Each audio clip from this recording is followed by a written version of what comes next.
Baik, alhamdulillah wa syukrulillah wassalatu ala rasulillah amma ba'd. Pada kesempatan kali ini kita akan bahas mengenai urgensi fisika dalam Islam ya. Lah sebelum saya nyampaikan materi ini, saya kepengen tahu ya opini atau pendapat kalian. Coba yang punya HP berkuota, silakan diketik ini mentimeter.com. Ada nggak? Kemudian tulis kodenya ini 31297697. Coba yang punya kuota silakan dicoba jawab itu. HP-nya. Ada yang bawa HP? Yang laki-laki? Farel?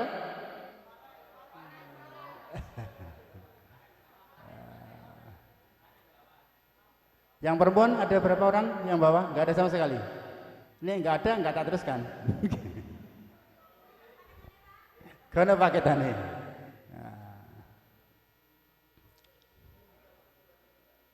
Ditulis mentimeter.com.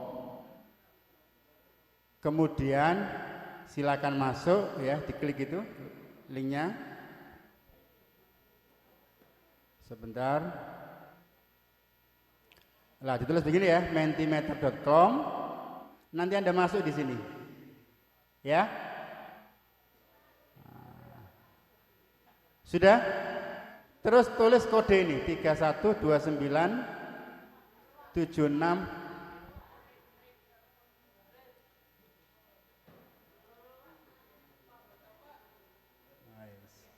Sudah ada yang berhasil nggak?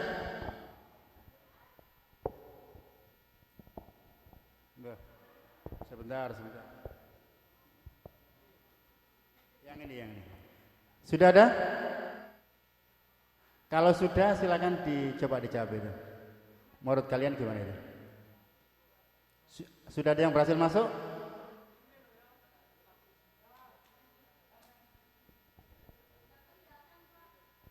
Apanya? Ini 31297697.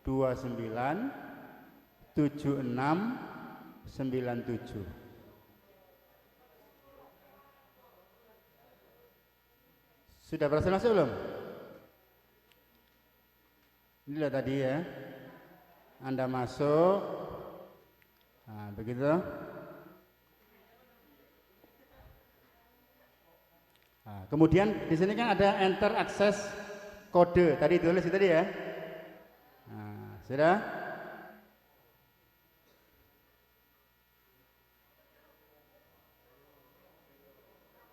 Sudah ada yang jawab? Hah, ada? Sama sudah jawab? 31297697. Kok lama?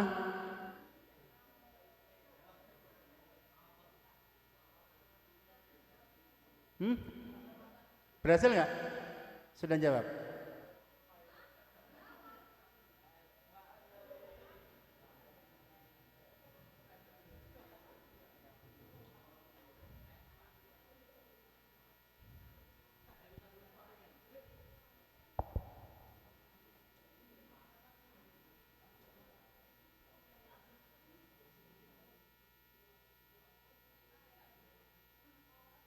Dua-duanya sudah dijawab.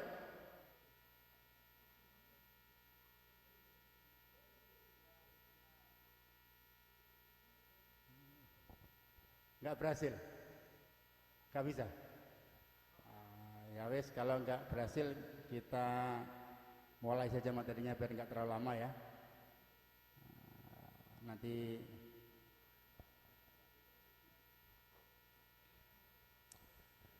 baik, bismillahirrahmanirrahim.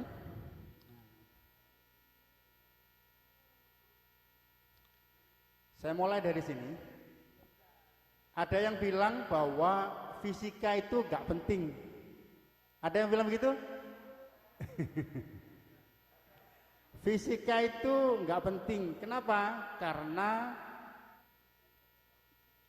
apa niku? Ora dadi pitakon kubur ya, tidak menjadi pertanyaan kubur. Betul nggak begitu? Padahal Mas, padahal kita semuanya tahu kan berdasarkan nas tolabul ilmi itu fardhotun. Kan begitu ya? Mencari ilmu itu adalah hukumnya wajib. Entah ilmu itu yang statusnya adalah fardu ain ataukah fardu kifayah. Fardu ain itu apa? Setiap individu di antara kalian wajib melaksanakannya. Contohnya kayak sholat, ya wajib. Golek diwakilno, ya enggak? Nah, oleh kelompokan, ini kayak tugas sekolah gitu kan ya. Kelompokan sepenting ketua kelompok wis nggarap, anggotae elu nurut jeneng wae, ngono ya. Itu bukan fardu ain. Kalau fardu ain setiap individu harus melaksanakan.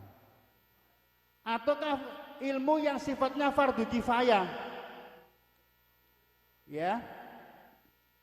Keduanya menuntut untuk ditunaikan, tak perlu ada dikotomi. Jadi gak oleh beda-bedakno ilmu sing fardu ain ataukah ilmu yang fardu kifayah, dua-duanya sama wajibnya.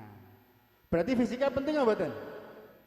Fisika wajib apa mboten belajar niku? Nek wajib berarti apa itu artinya? Kalau menurut guru fikih, wajib itu kan definisinya ma yuthabu fa'iluhu wa yu'aqabu tarikuhu. Gitu kan ya? Wajib itu mendapatkan pahala bila dikerjakan, mendapatkan siksa bila ditinggalkan. Lah cuma fisika itu memang hukumnya fardu kifayah. Misalnya di suatu negeri, kalau sudah ada yang belajar fisika, ahli fisikanya, kemudian untuk pengembangan teknologi itu sudah ada, ya, yang terkait dengan ilmu fisika, gugurlah fardu kifayahnya, ya enggak? Tetapi intinya adalah harus ditunaikan. Jadi fisika itu penting, ya, urgen. Kenapa begitu? Karena tujuannya apa di situ? Zil, untuk membentuk sosok pribadi muslim yang berkepribadian Islam atau bersaksiat Islam. Apa itu cirinya? Dia cerdas secara akliyah, pola pikirnya, cerdas pula nafsiyahnya atau pola jiwa atau spiritualitasnya. Jadi gak sekedar sergap sembayang, ya, gak sekedar cukup sergap wiritan, tetapi juga perlu cerdas pola pikirnya. Ngono ya? Lah, apalagi Farel, apalagi fisika itu syarat dengan nilai spiritual, penuh dengan nilai-nilai spiritual. Sehingga tidak dibenarkan ketika Anda belajar fisika, belajar misalnya ilmu IPA, entah kimia, entah biologi, entah ekonomi gitu ya, itu dipisahkan dari nilai-nilai agama. Jangan dipikir belajar agama itu belajar sholat kok, ya enggak? Belajar fisika itu juga bagian dari belajar agama, karena fisika itu juga bagian dari ilmu yang harus kita tuntut, ya. Tolak ilmi faridotun ala kulli muslim. Lah bahayanya saudara, bila agama itu dipisahkan dari kegiatan pembelajaran misalnya fisika, maka itu merupakan bentuk sekularisme. Apa itu? Sebuah pandangan yang memisahkan agama dengan kehidupan, sebuah pandangan yang bertentangan dengan akidah Islamiyah. Misalnya ini, sampai belajar fisika, nok nggone kono ana hukum kekekalan energi, iya enggak? Kelas 1 masih ingat kelas 10 hukum kekekalan energi, bahwa energi itu tidak dapat diciptakan maupun tidak dapat dimusnahkan. Energi itu hanya bisa berubah dari satu bentuk energi ke bentuk energi yang lainnya. Energi potensial berubah menjadi energi misalnya listrik gitu ya. Energi kinetik berubah menjadi energi gerak misalnya begitu ya. Hanya berubah. Ini kalau tidak dilandasi agama kemudian mengatakan bahwa energi itu kekal, wah bahaya ini ya enggak? Kekal dalam pengertian tidak akan musnah selama-lamanya. Padahal di dunia ini kan tidak ada yang abadi, ya enggak? Yang abadi itu hanya Allah Subhanahu wa ta'ala. Begitu. Loh, inilah pentingnya mengikatkan agama dari kehidupan, begitu. Supaya tidak sekuler. Kemudian yang kedua, setiap ilmu pengetahuan yang lahir dari proses tolabul ilmi itu harusnya merupakan pancaran dari akidah Islam. Ngono ya. Jadi sampean sing mengimani akidah Islam akhirnya gelem sembahyang misalnya gitu ya. Sampean sing mengimani Islam kudune juga mau belajar ilmu-ilmu termasuk ilmu sains dan teknologi. Di dalamnya adalah fisika. Karena itu bagian dari tolabul ilmi. Sehingga ketika Anda belajar fisika, Anda belajar IPA, nanti bukannya malah jauh dari agama, tapi justru semakin dekat dengan agama.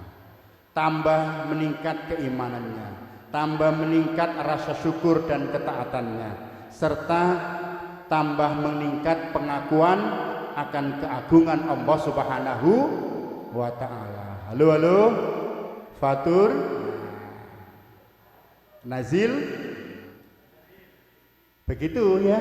Ojo sampai belajar fisika tapi malah justru nanti berubah menjadi orang ateis ya. Ojo sampai lah. Ini soundnya luar biasa ya. Yang berikutnya adalah urgensi fisika. Apa sih urgensinya? Kalau tadi Anda bilang bahwa fisika itu penting. Dalam konteks Islam, ilmu fisika itu memiliki urgensi yang besar, ya, dan dianggap penting karena beberapa alasan. Yang pertama, nanti kita jelaskan. Yang pertama, dengan fisika Anda bisa memahami tentang alam semesta. Ya enggak? Memahami bagaimana alam semesta bekerja dan bagaimana sesuatu di dalam alam semesta ini saling berinteraksi. Berinteraksi itu bisa ada gaya tarik menarik, ada tolak menolak, gitu ya, dan seterusnya. Kemudian yang kedua, nanti saya terangkan, adalah ketika Anda belajar fisika itu menerapkan prinsip-prinsip ilahi. Kenapa begitu? Ada yang tahu? Ada yang tahu? Alan barangkali tahu? Kenapa belajar fisika itu menerapkan prinsip-prinsip ilahi? Laila? Saya tulis itu. Prinsip-prinsip yang berlaku di alam semesta itu ternyata merupakan manifestasi dari sunnatullah. Dari apa? Sunnatullah. Ketetapan Allah dalam penciptaan alam semesta. Sampean, halo? Ketika bola dijatuhkan, maka dia akan jatuh. Iya enggak? Bahkan bola dilempar ke atas, dia akan kembali jatuh. Tapi kenapa bulan di atas sana tidak pernah jatuh? Kenapa bulan di atas sana tidak pernah jatuh? Ada yang tahu kenapa? Kalau yang prinsip-prinsip fisika, hukum-hukum fisika mengenai gravitasi akan bisa memahami itu. Kemudian yang ketiga, dengan belajar fisika Anda akan menguasai teknologi yang bisa Anda gunakan untuk meningkatkan kesejahteraan manusia. Misalnya, membantu manusia untuk memanfaatkan sumber daya alam dengan lebih efisien untuk meningkatkan kualitas hidupnya. Kelas 10 belajar mengenai energi alternatif. Pelajaran energi alternatif itu ada di fisika. Teletong sing dibuat dadi sampah, iku iso dadi energi. Mbok teletonge sapi, mbok teletonge alan, apa tonge citra, iku kena dadi energi. Iya enggak?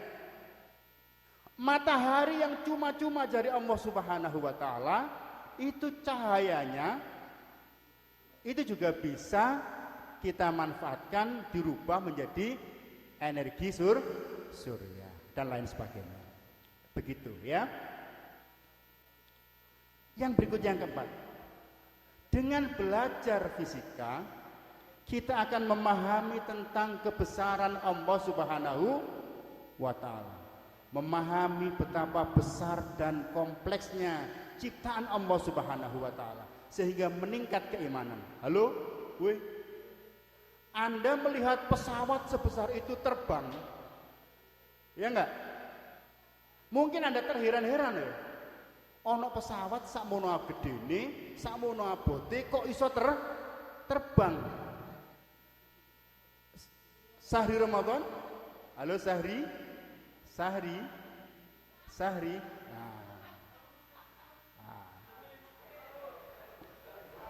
Pesawat yang begitu besar bisa terbang, kita heran. Tapi apakah kita pernah terheran-heran ketika ada nyamuk yang kecil itu, nggak tahu onderdilnya di mana, nggak tahu baterainya di mana, tapi bisa terbang, iya nggak? Nah, coba kita bahas satu persatu di sini. Lihat sini. Dengan belajar fisika kita bisa memahami alam semesta. Dengan belajar fisika bisa memahami kenapa pesawat bisa terbang, kapal bisa terapung. Pelajaran apa ngene iki, mengenai fluida. Ya enggak? Angin itu termasuk adalah zat alir, ternyata bisa menerbangkan pesawat menggunakan asas Bernoulli.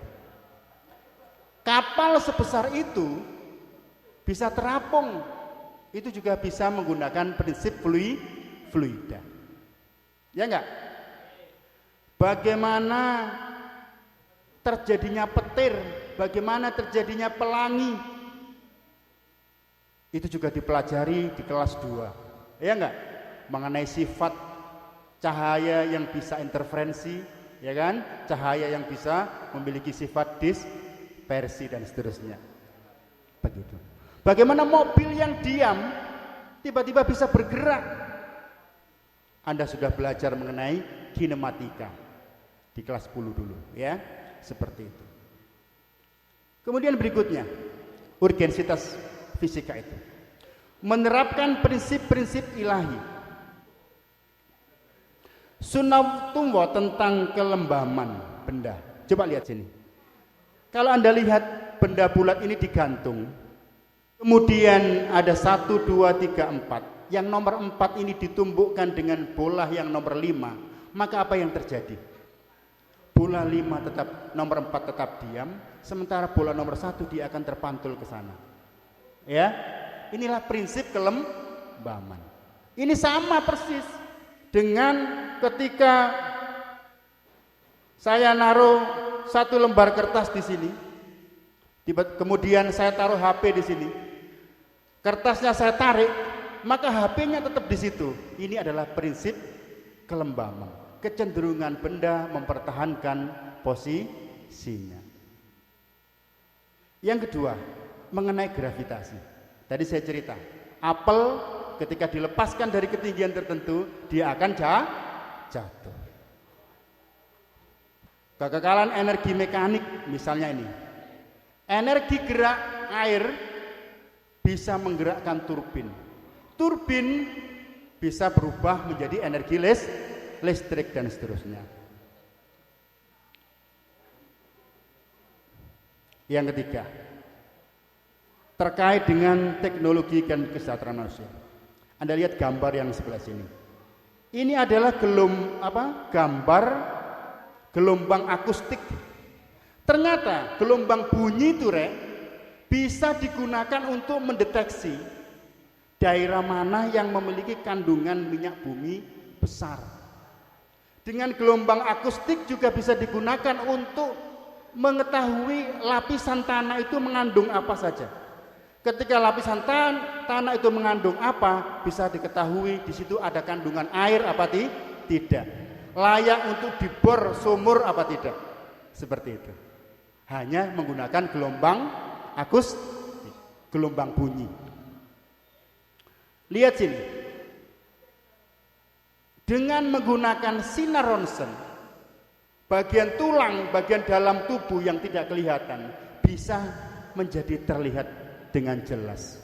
Ini juga dipelajari dalam fisika. Anda lihat yang gambar sebelah sini. Ini adalah pembangkit listrik mulai dari PLTU, pembangkit listrik tenaga uap, pembangkit listrik tenaga air, tenaga nuklir. Semuanya itu dipelajari dalam fisika, bab radioaktivitas dan seterusnya. Bab energi alternatif, ya. Lah, ini yang menarik. Perhatikan ini. Ini sangat menarik ini. Bagus ya. Berikutnya adalah pemahaman tentang kebesaran Allah. Lihat ini, gambar apa ini? Lebah dan tawonnya. Apa yang Anda amati di situ? Apa lebah dan tawonnya? Lebah dan sarangnya menurut saya begitu. Lebah dan sarangnya. Wih, coba perhatikan. Sarangnya tawon itu berbentuk apa? Berbentuk segi 6, heksagonal. Iya enggak? Heksagonal, ukurannya relatif sama. Iya enggak? Ukurannya relatif sama. Padahal ini dikerjakan oleh arsitek yang namanya lebah. Bukan hanya satu lebah, tapi banyak lebah. Halo? Wih, sampai naik durung karuan iso. Lebah yang satu buat heksagonal di ujung sana, lebah yang satu buat ujung heksagonal di ujung yang lain, lebah yang lain membuat heksagonal di ujung yang berbeda. Kemudian mereka masing-masing membuat segi 6 sendiri-sendiri, tapi kemudian bisa pas ketemu, tidak ada selisih sedikit pun. Halo? Kenapa yang dipilih kok heksagonal? Kok tidak lingkaran? Kenapa kok tidak segitiga? Kenapa kok tidak segi 5? Seakan-akan lebah ini tahu bahwa dengan bangun heksagonal itu nanti ketika digunakan untuk membangun sarang akan menggunakan material yang lebih sedikit. Ya, dinding-dindingnya itu. Padahal lebah nggak pernah belajar matematika ke Bu Nurul. Iya nggak? Lebah nggak pernah belajar ilmu pertukangan, tapi bisa membangun dari ujung yang berbeda, ketemu di tengah tanpa ada selisih sedikit pun. Pak tukang sing ahli wae angel bangun ini. Iya nggak? Begitu. Yang kedua, Anda perhatikan ini. Ini apa ini? Gambar apa itu yang kedua? Ini adalah rumahnya rayap. Rumah rayap itu dibangun oleh rayap bisa sampai mencapai 3 meter. Berapa? Rayap yang kecil itu bisa membangun rumah sampai 3 meter. Halo? Itu kalau bagi kita, ibarat kita membangun gedung pencakar langit. Ya enggak? Bagi rayap itu loh. Anda tahu?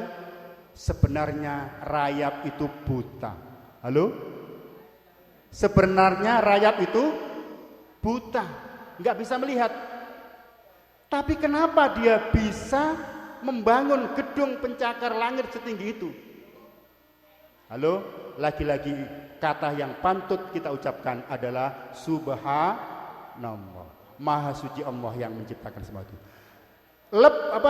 Rayap yang buta, dia hanya menggunakan air liurnya, kemudian ngaduk lolo terbuat dari tanah dengan air liurnya, ditempel-tempel oleh sekian rayap, terbentuklah rumah setinggi itu. Dan asal Anda tahu, rumah itu kalau dibongkar di tengahnya, maka desain interiornya tidak kurang cahaya sedikit pun, tidak kekurangan angin udara sedikit pun. Kelembapan udaranya teratur dengan begitu sempurna, tanpa AC, tanpa pengondisi suhu ruangan, tapi kelembapannya terjaga, cahayanya terjaga, anginnya juga, udaranya bagus terjaga. Itulah rayap, makhluk yang buta bisa membangun gedung pencakar langit. Opo mane Yayan, kan gitu ya. Yayan dikaruniai otak yang cerdas, ya enggak? Yo sekolah barang, muga-muga sampai iso kuliah. Tentu bukan hanya gedung pencakar langit, tapi iso bangun gedung tembus perut bumi, ya mungkin begitu. Yang ketiga, ini contoh saja. Gambar apa ini? Gambar apa ini? Ini adalah berang-berang. Berang-berang itu hanya dengan giginya, pohon-pohon besar itu ditebang, kemudian ditarik ke sungai, dibuat bendungan berbentuk lengkung. Ya, seakan-akan berang-berang ini tahu bahwa bendungan yang paling canggih itu adalah bentuknya harus lengkung. Yang kuat menahan air itu adalah bentuknya harus lengkung. Dia hanya menggunakan giginya membangun bendungan itu, ya, seperti itu. Lagi-lagi dengan belajar fisika, Anda akan semakin memahami tentang kebesaran Allah Subhanahu wa Ta'ala. Saya teruskan ya. Halo, masih semangat? Kak, ya pantes jenenge poso ya. Tapi sampean kudu paham ya. Wong turune wong poso kalau ganjarane gede. Apa maneh meleke, ya enggak? Apa maneh digawe ngaji, apa maneh digawe sekolah, ganjarane tambah gede. Saya lanjutkan ya, saya lanjutkan Don. Kelihatan enggak itu kalimatnya itu? Yang pertama ternyata ayat-ayat Al-Quran ini juga berbicara tentang fisika. Ya, Yayan ya. Yang pertama mengenai gerak benda. Bahwa ternyata gerak sistem di dalam alam semesta ini cenderung berotasi pada pusatnya. Halo? Misalnya gerak elektron, gerak planet, dan gerak bintang. Elektron mengelilingi inti, ya enggak? Planet mengelilingi pusat tata surya, termasuk bintang-bintang yang lain. Lho nang ngene Quran disebutkan, gimana ini bunyinya Laila? Lasyamsu yambaghi laha an tudrikal qamara walal lailu sabiqun nahar. Terus wa kullum fi falaki yasbahun. Tidaklah mungkin bagi matahari mendapatkan bulan, dan malam pun tidak dapat mendahului siang, dan masing-masing beredar pada garis edarnya. Ya enggak? Lho ngono iku lho pelajaran fisika sing jenenge rotasi bumi dan seterusnya, revolusi bumi itu ternyata ada di dalam Al-Qur'an. Ayat ini menunjukkan fakta penting ditemukan dalam bidang astronomi modern, seperti halnya keberadaan setiap orbit matahari dan bulan serta lintasannya ketika berotasi. Yang kedua, halo, wih, gambar apa itu? Gambar mobil. Mobil itu bisa bergerak ke depan karena ada gaya, ya enggak? Ada gaya. Coba saya tanya, kalau misalnya antara ban mobil dengan jalan tidak ada gaya gesek, kira-kira rodanya bisa berputar? Nggak bisa. Yang terjadi adalah slip, ya enggak? Ketika roda mendorong jalan, jalan balik mendorong roda. Itulah yang kita kenal dengan gaya aksi reaksi. Lungun niku nang Quran juga diterangkan hal jazaul ihsan illal ihsan. Tidak ada balasan kebaikan kecuali kebaikan. Hukum aksi reaksi kan begitu toh? Jika ada memberikan aksi gaya 10, maka akan diberikan reaksi sebesar 10. Jika Anda berbuat baik kepada orang 10, maka orang juga akan membalas kebaikan. Nek sampean senengane membuli temannya, titanan meneh ya, lak balik dibuli karo wong liya. Iku hukum aksi reaksi begitu. Laha makasabat wa 'alaiha maktasabat. Ia mendapatkan pahala dari kebajikan yang diusahakannya dan mendapatkan siksa dari kejahatan yang dikerjakannya. Ya enggak? Yang berikutnya, Al-Quran juga bicara mengenai gravitasi. Ya, di surat Ar-Ra'd ayat 2. Lah, berdasarkan ayat ini kita bisa memahami ya, mengapa bulan tidak jatuh ke bumi dan meninggalkan bumi. Mengapa benda apel bisa jatuh ke bumi sementara satelit tidak? Halo. Bumi itu kan punya gravitasi. Bulan juga punya gravitasi. Ya.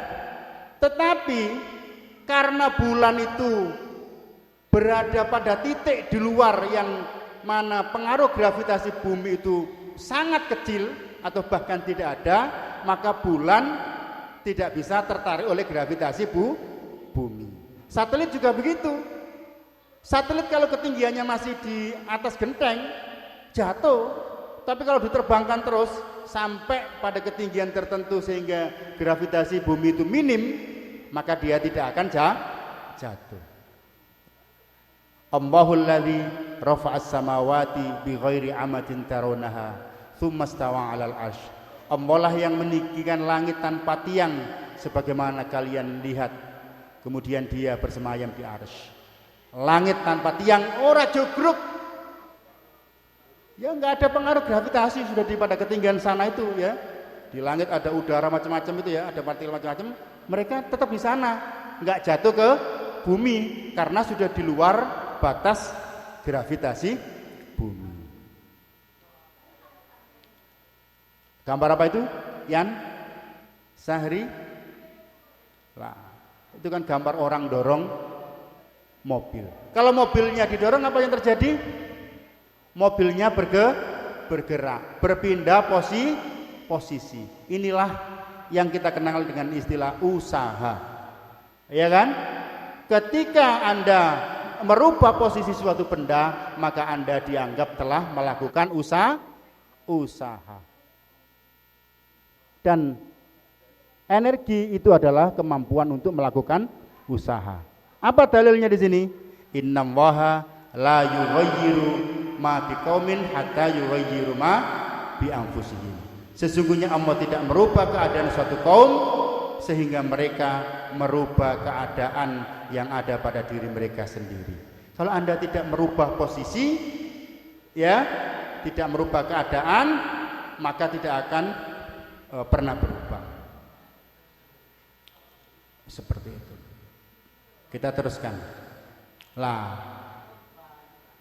ini ada rumus yang mungkin Anda ingat di kelas, ya. Di kelas kita kan pernah belajar rumusnya usaha itu adalah F dikali S. Ya, jarak dikali perpindahan dikali gaya, ya, gaya dikali perpindahan.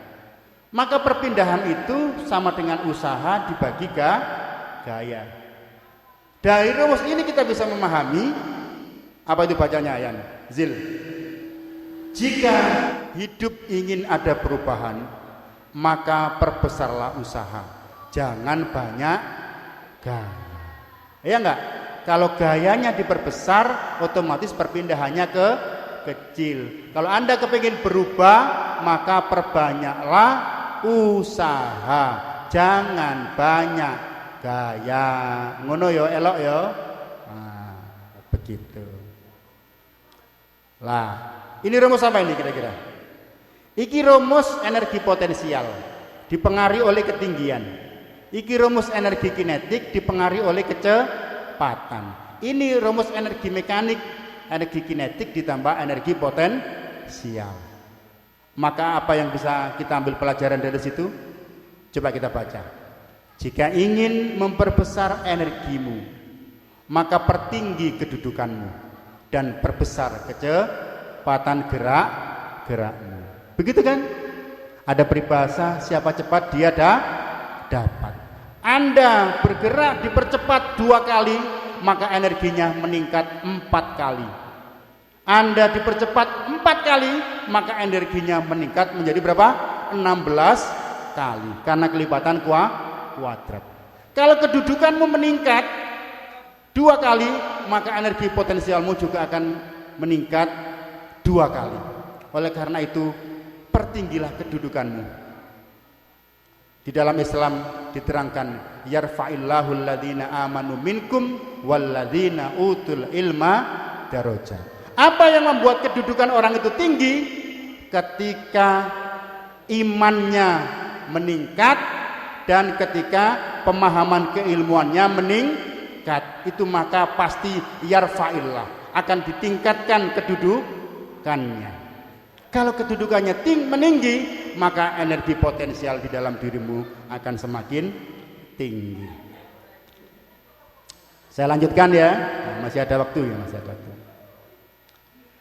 Ayat-ayat Al-Quran ternyata juga berbicara mengenai fluida statik, fluida yang diam. Fluida itu zat alir, ya, zat yang bisa mengalir. Contohnya air atau angin, ya, udara. Coba kita baca. Alam yaro. Iki nek diwaca bahasa Indonesia, tidakkah mereka memperhatikan?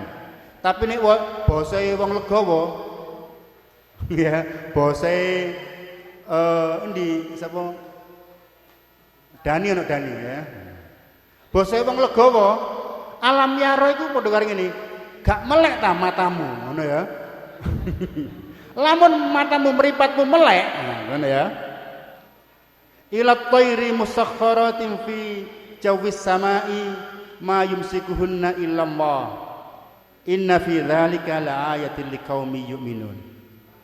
Tidakkah mereka memperhatikan burung-burung yang dimudahkan terbang? Weh, mana lo ngene tok mabur? Ya. Jajal wahyu dikai sayap, terbang ke lantai 2.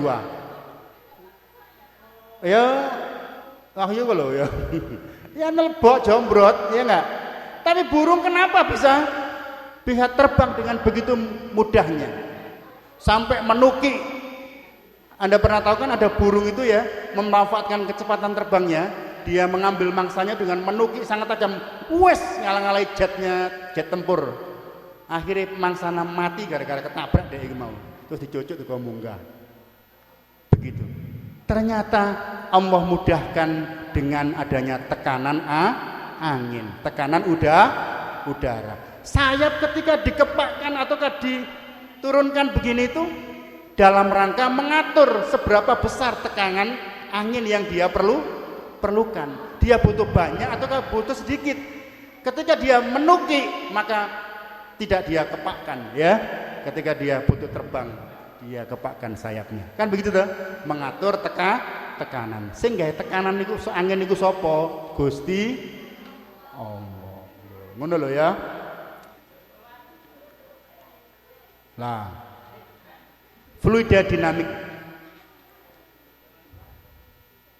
sama seperti tadi, pesawat sebesar itu bisa diterbangkan dengan menggunakan prinsip fluida dinamik, fluida yang bergerak, faktor kecepatan angin dan faktor tekanan udara. Ya, saya kira di kelas kita sudah memahaminya, kelas 2 ya. Kalor, coba, ada yang tahu berapakah kira-kira ukuran panas neraka? Nggak ada yang tahu ya. Kono sing kepengin jajal to? Tentu hanya Allah Subhanahu wa taala yang Maha tahu. Tidak ada termometer di dunia ini yang dapat mengukurnya.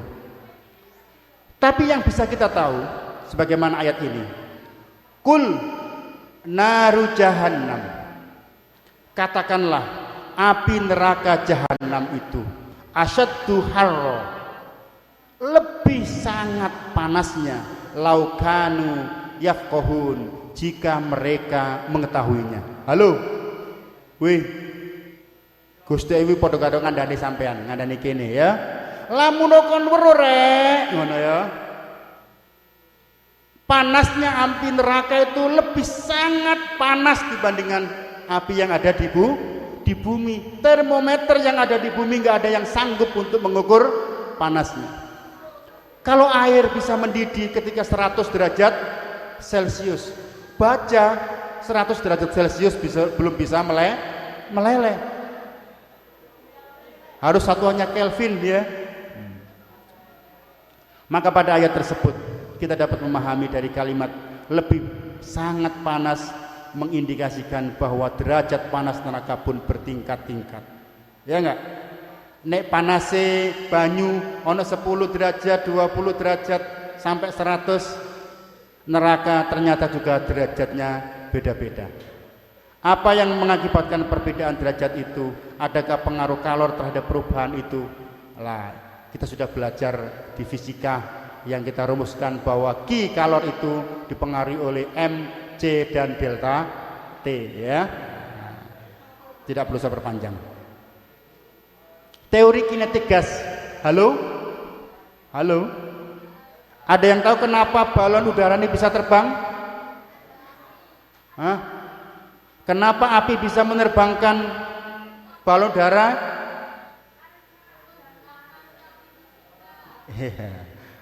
Teori kinetik gas, ya.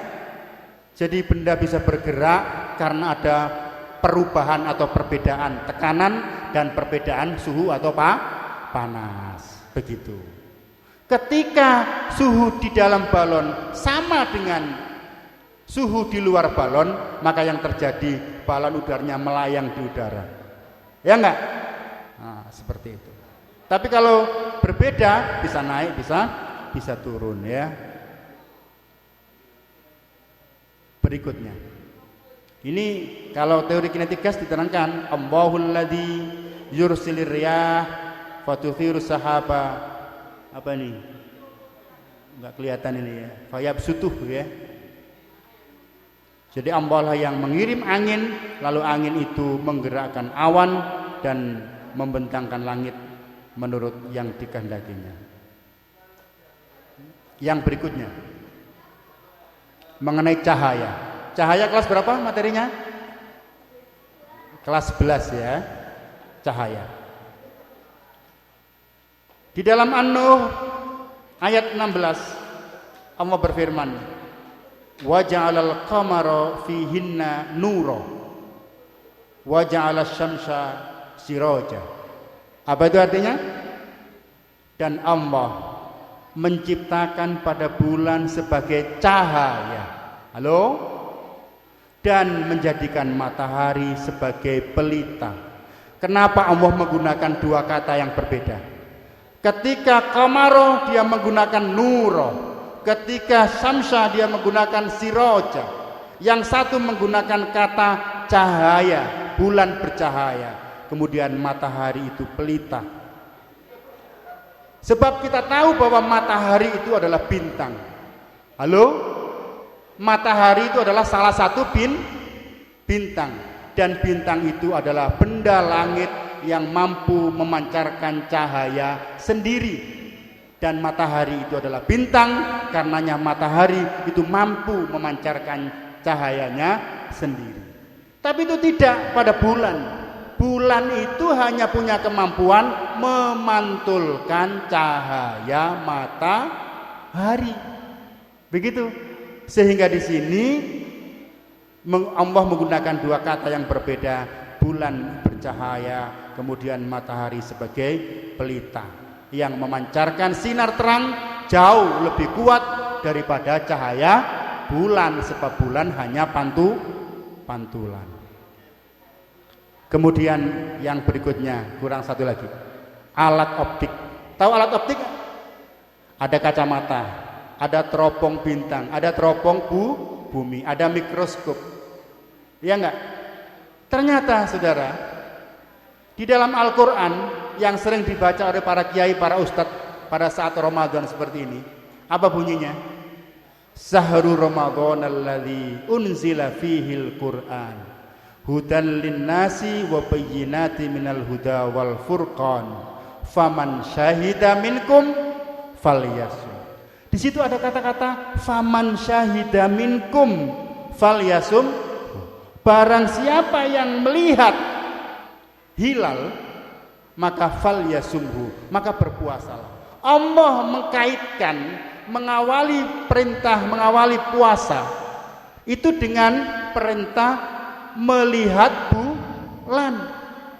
Disinilah pentingnya teknologi fisika yang di dalamnya ada ilmu falakiyah, ilmu astronomi, ilmu perbintangan, termasuk ilmu di dalam memanfaatkan alat optik, teropong. Begitu ya, teropong. Wajib mengetahui kapan masuknya bulan Ramadan agar bisa menunaikan puasa. Dan caranya adalah dengan ru'yatul hilal, dengan mata, itu juga alat optik, mata itu ya, atau menggunakan alat optik yang lainnya, teropong dan seterusnya. Jadi sampai di sini kita bisa memahami bahwa di dalam Islam itu fisika memiliki urgensitas yang sangat tinggi, ya enggak? Islam itu sangat membutuhkan kemampuan belajar fisika supaya kita bisa memahami, menjalankan syariat agama Islam. Kalender awal tahun, akhir tahun itu juga bisa dihitung. Dulu ada banyak para ahli, para ulama, ahli astronomi, ahli Pitagoras, ahli macam-macam, ya, Al-Kindi dan seterusnya. Mereka semuanya pakar dalam ilmu pengetahuan, selain juga berposisi sebagai ulama ketika itu. Saya kira itu yang bisa saya uraikan untuk mengawali. Barangkali ada yang perlu didiskusikan atau ditanyakan.